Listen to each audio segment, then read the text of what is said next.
Welcome everyone to my Odette kit overview. Odette is going to be the first 5-star to come out with the release of Snezhnaya. In this kit overview, I will go over Odette's kit and explain what she does, then go over her signature weapon, possible artifacts, and lastly, team options. Keep in mind that information in this video is not official and therefore highly subject to change, especially this early on.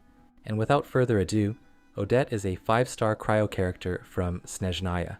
She wields a sword, has a crit damage ascension bonus, and serves the role of a sub-DPS and support for stellar teams, including Stellar-Conduct and Swirl. Odette is primarily meant to be played in these stellar reaction teams, where she can enable either reaction. When triggering Superconduct, if Odette is in the team, Stellar-Conduct is triggered instead, generating the Polestar field. If a swirl reaction is triggered, Stellar Swirl will be triggered instead. These are the same effects other stellar 5-stars, like Sandrone, trigger. In addition, when triggering either reaction, the base damage of that stellar reaction will be increased by 0.7% for every 100 attack Odette has, for up to 14% stellar base damage, again the same passive Sandrone has. Both Stellar Swirl and Stellar-Conduct are very similar to the lunar reactions. These reactions are transformative reactions, meaning they ignore enemy defense, and in addition can also crit. We might already be familiar with Stellar-Conduct, but to recap, triggering Stellar-Conduct generates a Polestar field. The field will count the number of cryo or electro applications in a 4-second window, after which it grants a buff for a 4-second window stacking with the number of applications, and starts counting the stacks for the next 4-second window. The buffs include a cryo and electro damage bonus, as well as a Stellar-Conduct damage multiplier, which increases direct Stellar-Conduct damage dealt. As for Stellar Swirl, when you trigger the swirl reaction, specifically by applying both Anemo and cryo onto an enemy, Stellar Swirl will deal an instance of Anemo damage that can of course crit, as it is a stellar reaction, and much like with Lunar Charged, the stats of all contributing characters to the reaction will be taken into account when damage is calculated. After triggering Stellar Swirl, a stellar vortex is summoned. This vortex will detonate after 4.5 seconds and deal AoE cryo damage that can also crit. During the 4.5 seconds, triggering Swirl will increase the damage of the vortex. If 6 swirls are triggered before 4.5 seconds are over, the stellar vortex will instantly detonate. Much like Stellar-Conduct, some Anemo and cryo characters can deal direct stellar swirl damage. Moving on to Odette's kit, her elemental skill will summon a solo dance double for a 20-second duration. This is a turret which can attack and apply cryo from off-field. The solo dance double will deal damage every 2 seconds, alternating between 2 attacks. If you're in a Polestar field, Solo Dance Double will deal direct stellar charge damage. If you're triggering Stellar Swirl, Solo Dance Double will deal direct stellar swirl damage. The Solo Dance Double does not have an internal cooldown on its cryo application, although it only attacks every 2 seconds. So for Stellar-Conduct teams, this would mean around 2 Stellar-Conduct stacks every 4-second window. For 6 seconds after a Solo Dance Double is summoned, Odette can access her special elemental skill, Adagio Cock Crow Coda, which allows her to deal additional off-field AoE cryo damage alongside the Solo Dance Double and trigger a large hit at the end of the skill dealing either Stellar-Conduct or Stellar Swirl damage. Odette's Elemental Burst only deals AoE cryo damage, but grants her a 50% stellar reaction damage bonus for 20 seconds, while also summoning the Solo Dance Double. The 50% bonus damage only applies to Odette's own damage and does not affect stellar damage dealt by other party members. Since Odette's burst can also summon the Solo Dance Double, her special elemental skill can also be used after using her burst, as it only requires the Solo Dance Double to be on field. Odette's first passive is where her damage buffing capabilities come from. After the Solo Dance Double is summoned, Odette gains 4 stacks of Marvelous Splendor. Each stack will increase stellar damage by 15%. The stacks will last until the solo dance double exits the field, which is 20 seconds, or will be refreshed with the solo dance double. While Odette is on field, she gains the full 60% stellar damage bonus from the 4 stacks. Once she switches off field, 1 stack will be lost every second, and instead granted to party members, increasing their stellar damage by up to 60% after 4 seconds. As for Odette's second passive, for every 100 attack Odette has over 1,000, her stellar damage will be increased by 1.5%, for up to a 30% stellar damage bonus, which requires 3,000 attack. Odette also has a passive, which enables either Stellar-Conduct or Stellar Swirl, while also increasing the base damage of the reaction scaling on her attack, the same passive introduced earlier. To summarize, Odette is a Stellar-Conduct or Stellar Swirl enabler. To deal damage from off-field, Odette summons her solo dance double, which can be summoned through her skill or burst, after which an extra special skill can be used, allowing her to deal additional damage. While the solo dance double is on field, Odette gains a stellar damage buff. If she goes off field, the buff is transferred to party members, and that is pretty much it. I do want to make a little note about how she is potentially going to be played. Whether you use Odette's skill or burst to summon the solo dance double can depend on the exact team comp. As of now, it does look like using her skill to summon the dance double is the better option, even if it means missing out on the self-damage buff granted through her burst.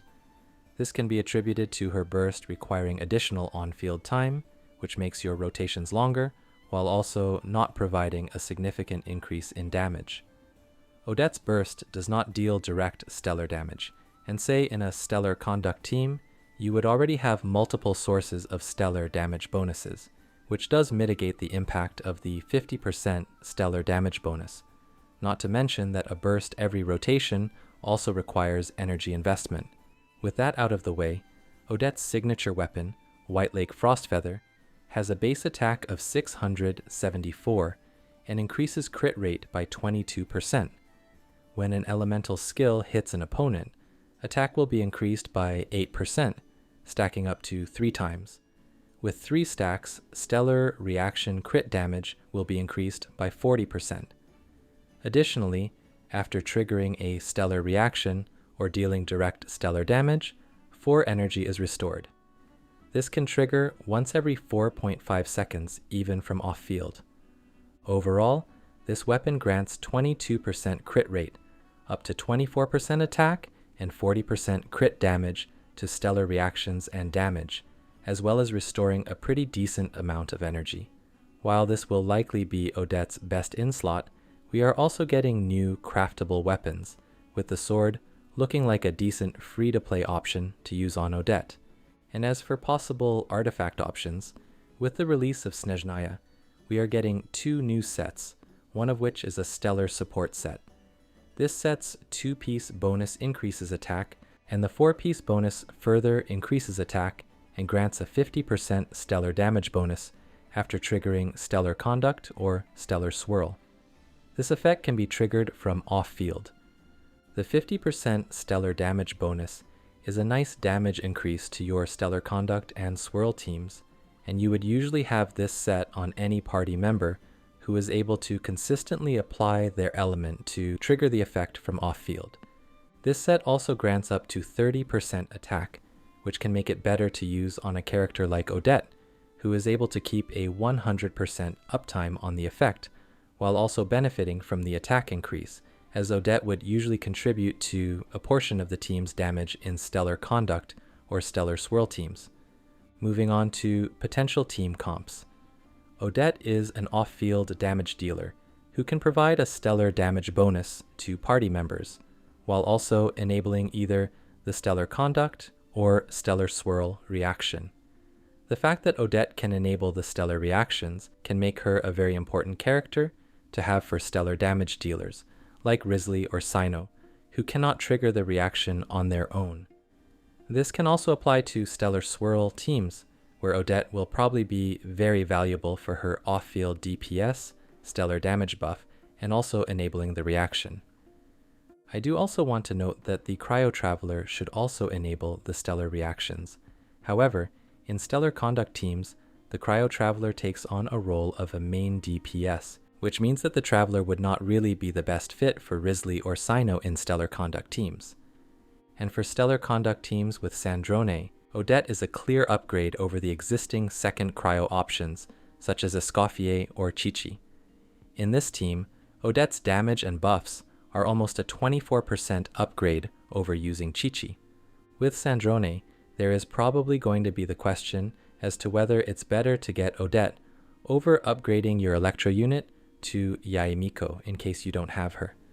With the current beta, which is still very likely to change, upgrading your Electro to Yae or your Cryo to Odette is about the same improvement with some caveats.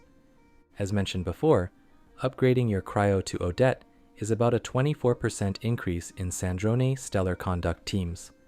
When it comes to your Electro character, Beidou with her C6, often considered next best Electro for this team, is about 10% behind a C0 Yae Miko.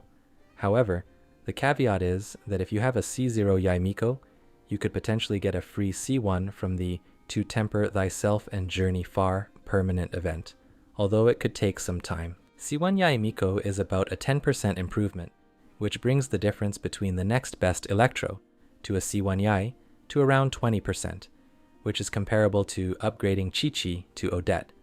Alysoha, a 4-star Electro, is also coming out in the next patch, and will probably be featured in Odette's banner.